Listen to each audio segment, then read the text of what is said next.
Tēnā koutou katoa and nā mai haere mai. Welcome back to the podcast. Today I am joined by Kirsten Patterson, who is the current CEO of the Institute of Directors, has had a number of roles in her leadership journey, is also on multiple boards, does some amazing work out there in the community and the world. Kirsten, welcome. It is fabulous to have you here with us. Yoda, thank you for the invitation. I'm looking forward to having a great conversation. Yeah, looking forward to getting stuck in, because when I look at your kind of I'll say career history. I've been doing some stalking on LinkedIn. I mean, obviously we know each other pretty well, but I've had a look at LinkedIn, as you do, to prep for these things. And you've had some really interesting roles. I mean, you do a number of different board roles, which looks like a lot of places where you're kind of giving back to the community as well in terms of the intention behind those roles. But also in your leadership journey, you've had a number of leadership roles in some really interesting places. So obviously Institute of Directors at the moment, previously Chartered Accountants, New Zealand, Australia, and New Zealand Rugby. So you've had a real taste of like multiple different industries. And I'd love to tap into some of that, particularly when some of those industries have been quite male dominated.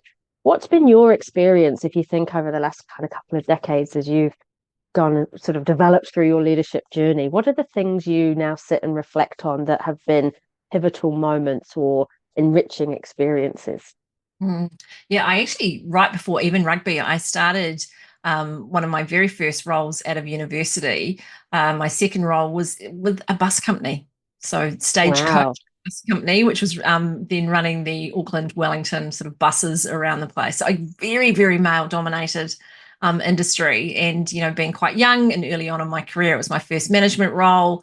And, some of the union officials used to call me Missy and all, all that kind of stuff and in my HR function.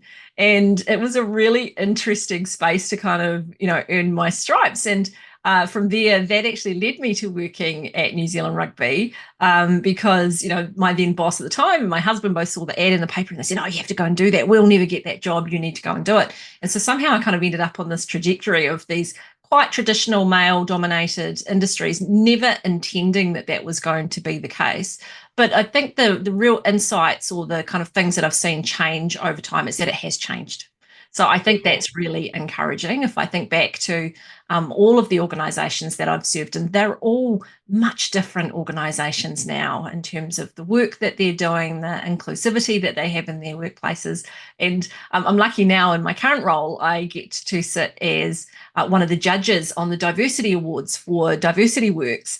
And right back at working at Stagecoach 20 mumble years ago, I was actually a finalist, and the HR team was a finalist in those same diversity awards because we introduced for the first time ever for a bus company a couple of weeks of paid parental leave. Wow. And it was something so small that now seems it wouldn't even get you anywhere near the starting line. But at that time, that was a huge achievement and it was really significant. And we were celebrated for doing something like that because there were so few female bus drivers and, low paid workers, to be giving them something. I think it was about 4 weeks of paid parental leave. Yet now things have changed so much. That's kind of just starting stakes and everyone's doing those sorts of things as well. So I think that's great. It's really great to see those things happen. And the other kind of reflection point for me is you can make a difference regardless of, your role, your seniority. You can make a difference where you are in your team, the people around you. And actually that does have a ripple effect. Yeah. Oh, totally. And it's really interesting, because when we look back, we realize how far we've actually come. When you, like you say, you compare the different organizations and what we deemed as progress, say a decade or two ago, and now what we're doing. And I think that's a positive. And with that, there are still organizations that are lagging behind, or there are still individuals, shall we say, within organizations who perhaps haven't made the same strides in that progress space. What's been your experience in terms of what you put down to your success or making it, when often you might have been the only one that looks and sounds like you in the room, and to still have that drive to make a difference and to make change?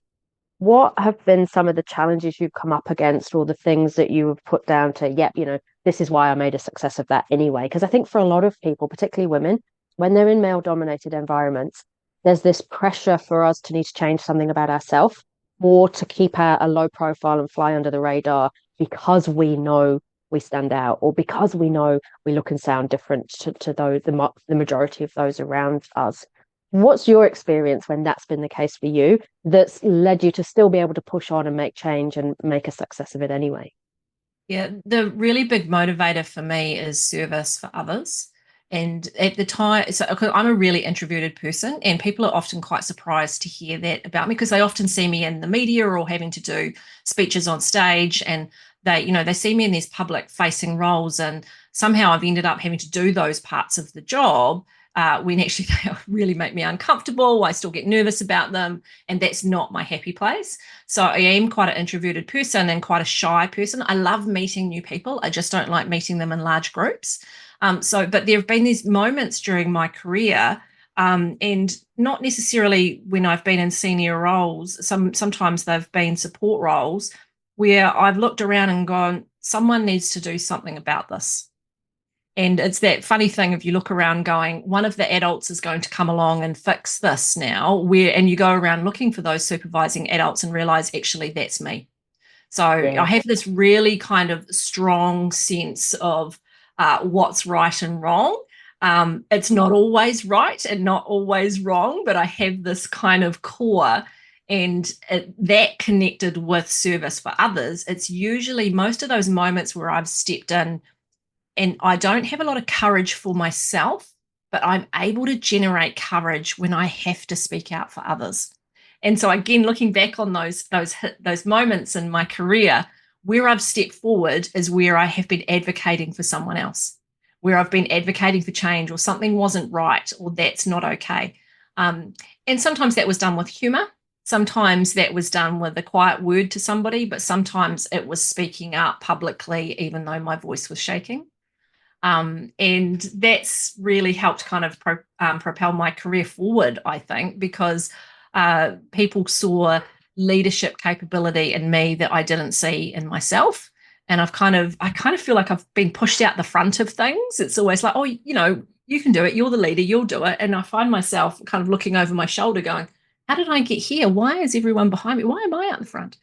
But that's been the kind of reflection point over that time is, I we have come a long way, but we're not there yet. And that's what keeps me going. It's like, especially the older I get, the more frustrated and more impatient I get. Want more change faster. Yeah, we tend to care less as well about what other people think, right? Which helps. Exactly. And, that's a really hard thing to pass on when you're mentoring or coaching someone else is, no, just wait. You'll actually get to the point where you go, stuff it. I'm stepping in anyway. But yeah, that's a harder skill to pass on to people.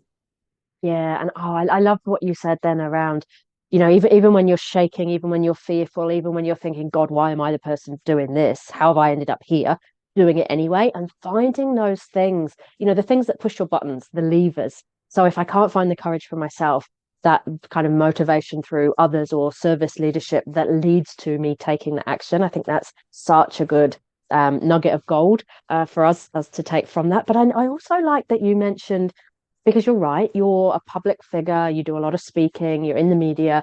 It's easy to look at people like you and go, oh yeah, she's super confident, she's got it all figured out. And then there's It's that, easy.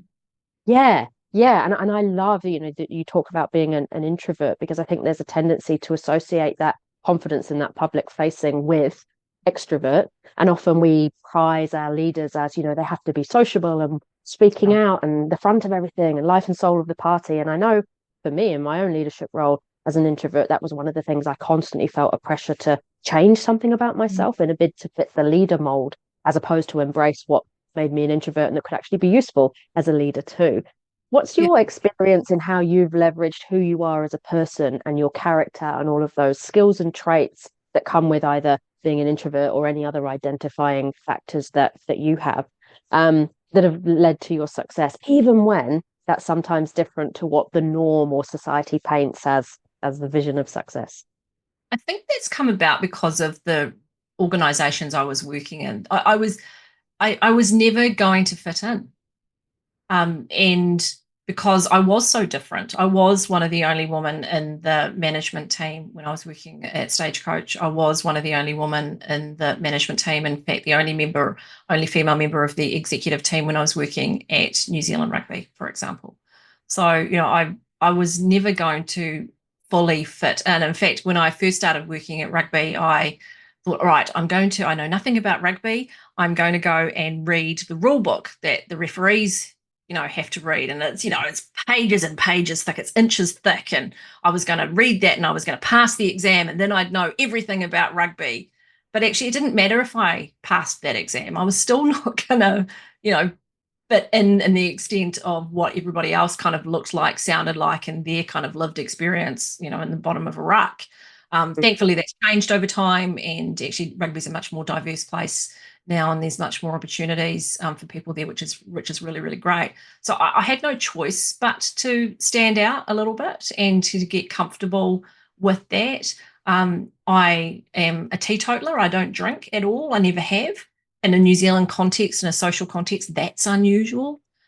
I'm completely almost grey now, but in the old days, I used to have bright red hair. That was used to kind of stand out a little bit as well. So just being a little bit different from that perspective, I just had to accept that I wasn't going to kind of fit in with the normal kind of crowd, and just be comfortable in my own company. That's not always been the case. I definitely have that little imposter voice on my shoulder. I heard someone say that actually we inherit that voice. It's the voice of 12 and 13-year-old girls. And I wonder what we're doing to our girls that actually, even now today, they're still picking up that voice in their early teens. And how we carry that with us, for decades and decades afterwards. But I have to just got to the point now where I have to be, comfortable with my own skin. I am who I am. It is what it is. And just genuinely try and connect with people, care for people. And that usually leads to some pretty good outcomes if you try and, connect with people and have good conversations. Yeah, I love that. Having the intention of caring for others at the heart of what you do, and that's so evident in who you are and the work that you do. I reckon, yeah, that as the compass point to follow, everything else kind of falls into place around it, eh? Yeah. Um, I love what you said then around, for those listening, this is what we mean when we talk about owning our power. It's not fitting in to meet the needs of others, but accepting who we are that makes us stand out and different. And even if that's uncomfortable, braving that anyway. And knowing as well that that's not going to be perfect. We're going to bring strengths and weaknesses to everything that we do. And sometimes those strengths that we bring will make us stand out and it will be uncomfortable. And yet that's our difference that makes the difference. That's our unique value proposition, if you like. And you touched as well on the expertise piece. I think so many leaders feel the pressure, like when we take a new role, particularly to be the expert. I've got to upskill myself so I know what I'm talking about in this industry or in this role. And so often the pressure is on our shoulders to be the expert, to have all the answers, as opposed to just being a great leader and leaving the experts who've been in the industry for 30 years to do their job and provide you with the knowledge they've gained over that time. Yeah, I think that was a bit of a turning point for me when I thought about sort of management or executive roles.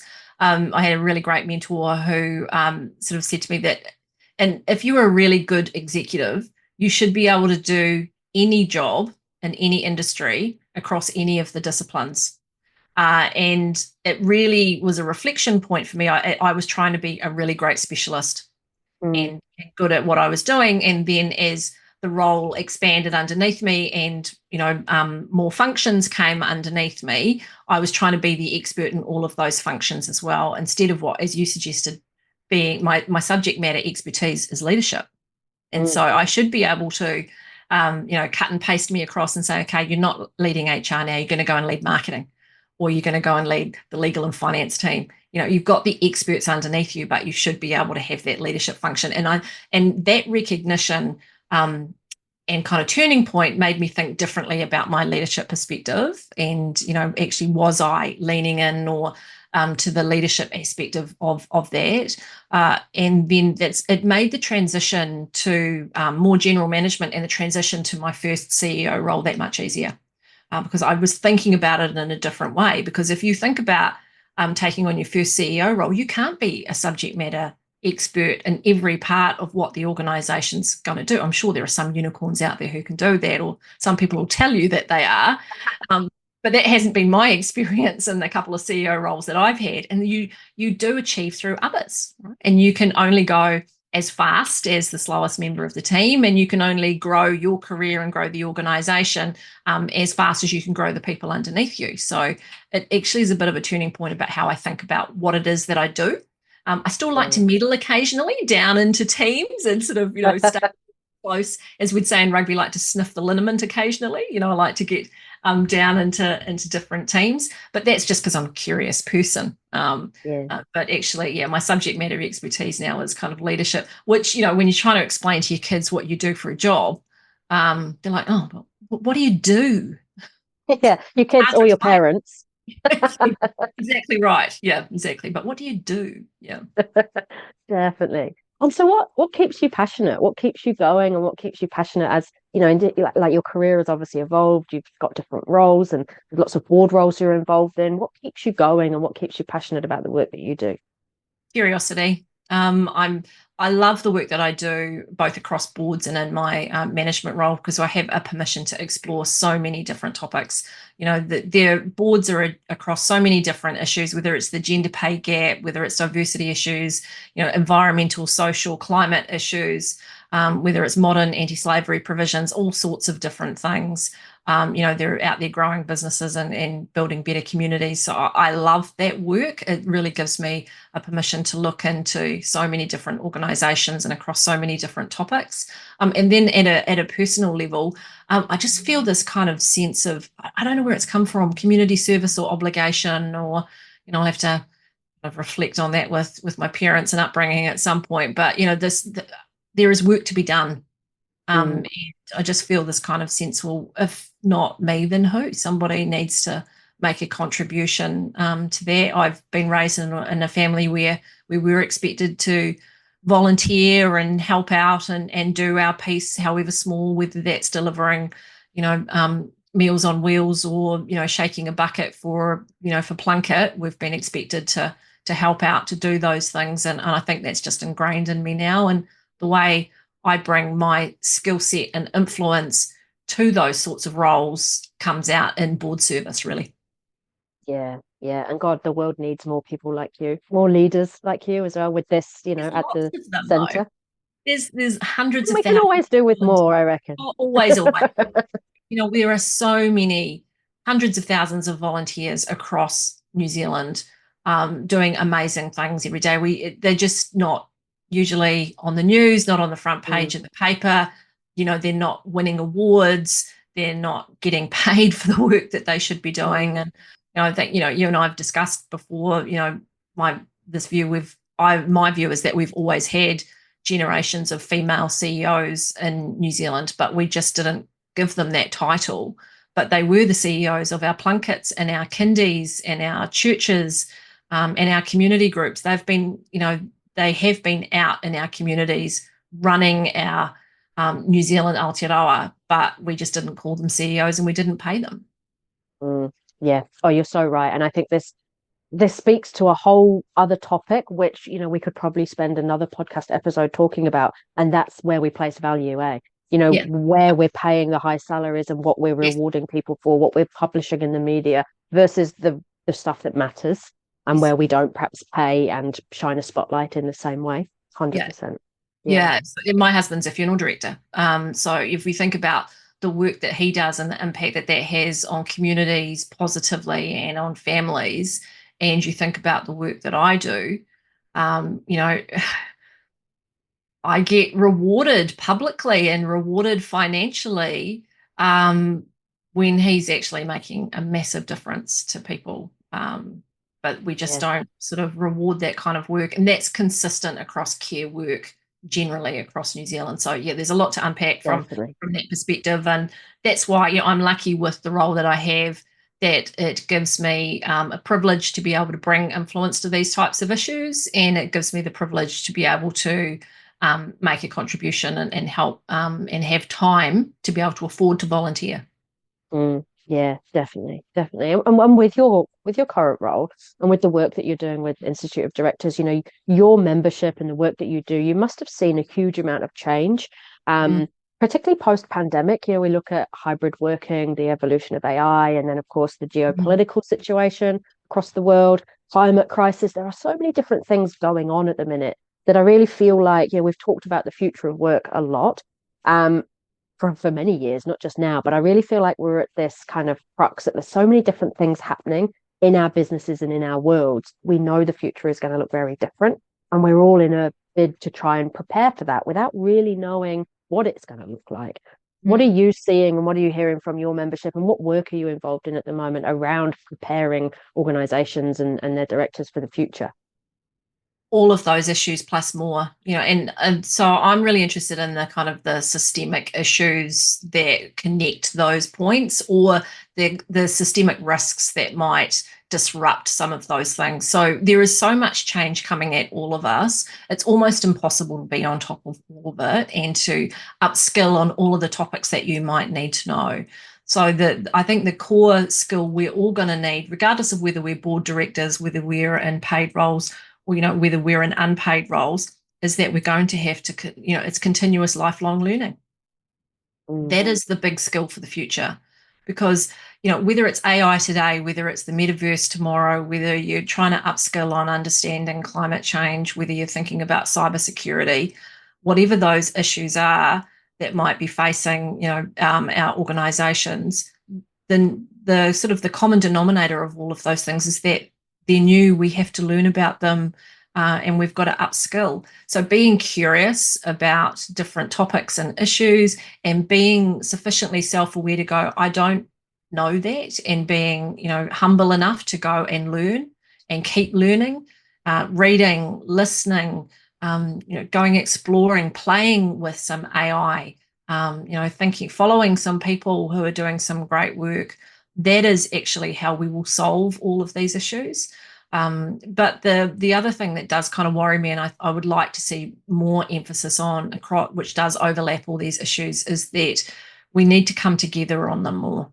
There is mm, a growing sort of misinformation, disinformation, disruption that's kind of drawing us into corners and away from each other, when these kind of tricky, complex community problems are going to take collaboration, and they're going to take some societal choices. And to do that, we need to do that together.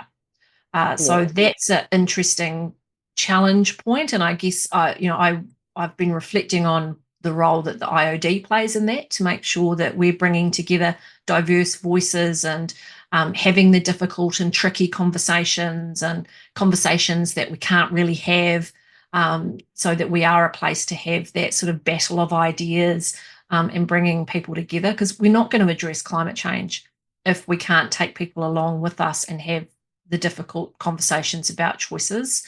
Mhm. We're not going to be able to address some of the issues around social inequality if we can't have difficult conversations. And again, that all comes back to lifelong learning. You need to be open to hearing other people's views. You've got to be open to, learning new things. And one of the things I challenged the Institute of Directors members with at our conference last year is I challenged them. It was interesting. I got so many notes about this question I laid to them at the conference. When was the last time you genuinely changed your mind? Nice. And it's something I've been reflecting on about. When did I genuinely change my mind? Was I heard something that actually I thought, you know what, you were wrong on that? Yeah. Mm, And yeah. I just think we just need to be a little bit more self-reflective, and a little, and just think a little deeper about some of these issues. And social media hasn't helped us on that regard. Yeah, well, that's the issue, eh? Our climate then becomes, so it's a microcosm of everything we know and believe that then kind of just reinforces that for us.